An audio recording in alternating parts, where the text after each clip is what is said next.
I'm here in Boxberg in Germany, and I'm always very excited when I'm here. This event happens once in 2 years.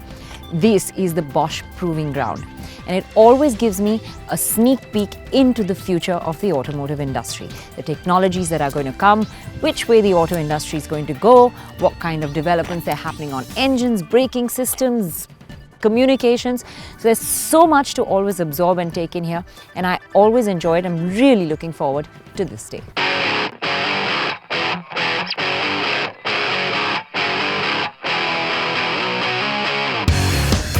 I've been bringing you a lot of tech from here over the years, so I looked around to see what was new. There were the hybrid vehicles, the electric vehicles, the common rail diesel systems, and some of the driver assist systems we've seen before. But what really caught my fancy was the automated car. Now, research shows that almost 90% of all accidents are caused by drivers. So the future really is to assist the driver as comprehensively as possible. Well, there are various types of driver assist systems. It could be in the form of a 360-degree sensor that would allow you to park your car in a garage whilst you could control it via an app on the outside. Or it could be in the form of radars and sensors that allow stop-go functions in a traffic jam that will let you move in your lane according to the traffic movements. It could also be the adaptive cruise control, but the pinnacle is really the car that will drive itself. Well, we've seen a lot of videos and we've seen the Google car, but here was my chance to test how good automated driving really is in real-world conditions. So we saw the system work on the inside. Now I'm testing its true skills on the outside. Well, typical Indian condition, person strolling across the road, really not bothered. Thank God that car stopped. Well, imagine how much safer our roads would be when this comes into being. But I'm not sure our chauffeurs are really going to enjoy this, because they're going to be redundant when something like this comes into play.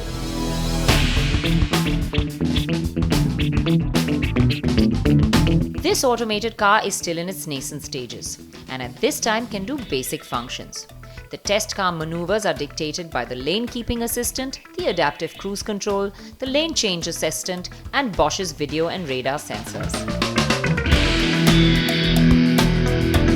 The largish laser scanner on top is really not necessary to the system, but is being used to collect data from this car's forays into the real world to develop it further.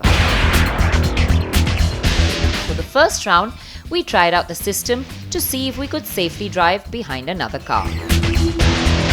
When this car brakes, we will brake, and when it accelerates, we will also adapt to its speed. We are driving here based on a map we have created ourselves. It's a very accurate map, and the only thing we told the vehicle is that maximum speed allowed in this course would be 75 kph. The controls has the longitudinal and the lateral control of the vehicle. We are centering ourselves within the driving line and choosing the speed. I think the thing to note is that her hands are not on the steering wheel. The car is driving itself. We have long-range radar. We can see like 200 meters in front of the vehicle. We have also radars located on the side of the vehicle and also on the rear. And you can see here our stereo video camera, which we are using here. Basically, in the future, you can get into your car and say, okay, I'm taking a nap, take me here. That's the target. Okay. Yeah. When you're talking on the phone, so that, because we get fined in India when we talk on the phone. So yes. This way you can say, well, the car's driving, not me. You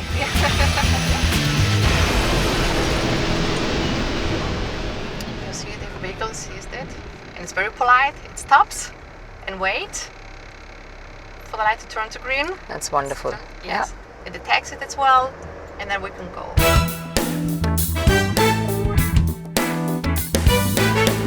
Oh, a pedestrian is there, so we brake. And when he disappears, okay, we can go on. That is amazing. Yeah. It was a bit like being in a James Bond or a sci-fi movie. The experience was all too surreal. The steering wheel was twirling and whirling around by itself, with the car following the car in front, checking in and stopping at traffic lights, and getting in and out of an intersection quite successfully. I was having visions of me being able to wrap up my stories on the way to work. But I'm sure the Indian conditions and driver responses there would definitely throw it for a toss.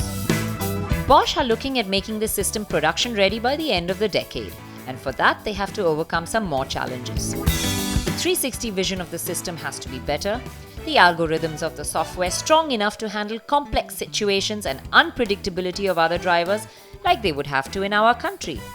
The maps and the navigation data also have to be minutely accurate, and of course the hardware has to all improve as well. But I have to say, I was very, very impressed with what they had shown me so far.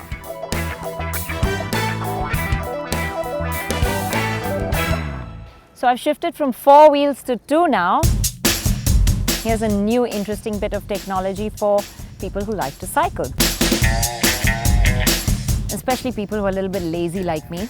This one actually gives me assistance. There's a motor which is assisting me as I cycle, so I don't have to pedal so hard anymore.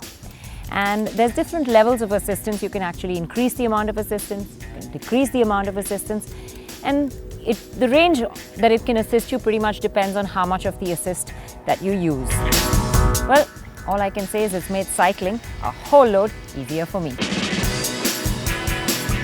The cycle comes with a motor, a battery, and a control unit which is built into the motor. And the sophisticated control panel on the handlebar gives you a host of information. The bicycle is assisted by the electric drive only when the rider is actually pedaling by moving the cranks. The motor standard output is about 250 watts, but in peak time it can reach even 500 watt output. It's obviously a legal system which allows reaching the speed of 25 kilometers an hour. Now, once the rider goes above this speed, the motor shuts down. It is therefore particularly helpful in very hilly areas or during those days when the wind isn't our best friend. Well, after realizing how unfit I was getting tired even on an assisted bike, I was happy to go back to the comfort of 4 wheels to test some advanced safety systems. Now, how many times has that happened to you on Indian roads when someone shoots out from behind a parked car? Well, very often, most of us don't brake in time and there's a big serious accident. Now, here's a system that's going to help us brake in time. I'm going to get into the car and find out how it works. It is really scary when things come out at you unexpectedly, and I can definitely say that this system was quicker than any human reflex I've seen.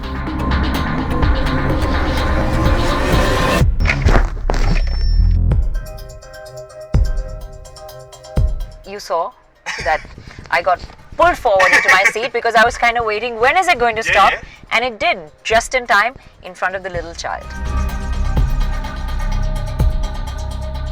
The system works with a mid-range radar system combined with a mono video camera and can measure and detect all obstacles by their movement and distance.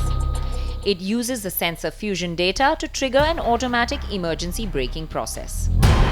We also saw the single radar predictive emergency braking that can detect a stationary object in its path as well.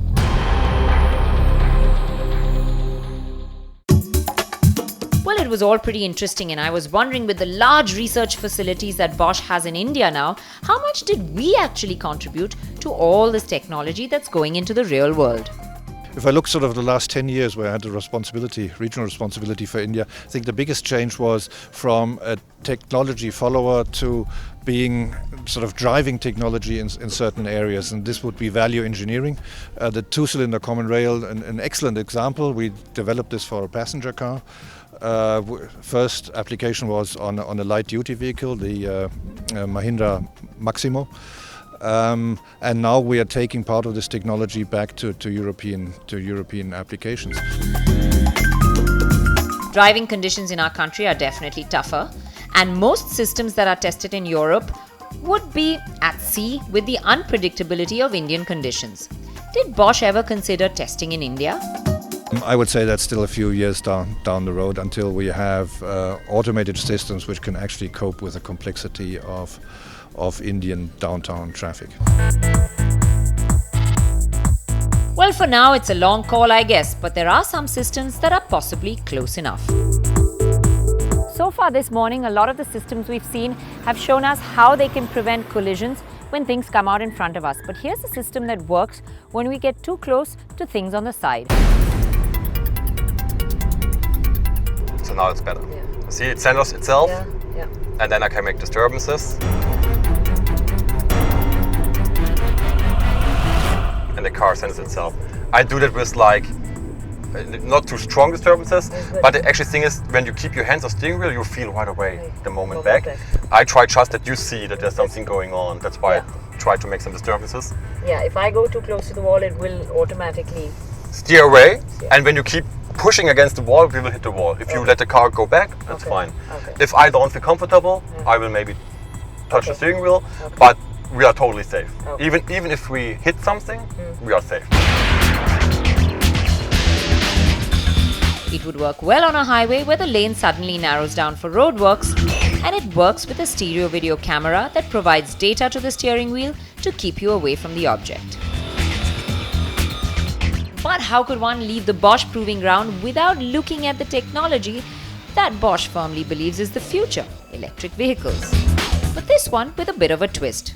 For all those Baja enthusiasts and engineering students building your own cars, this should really catch your fancy.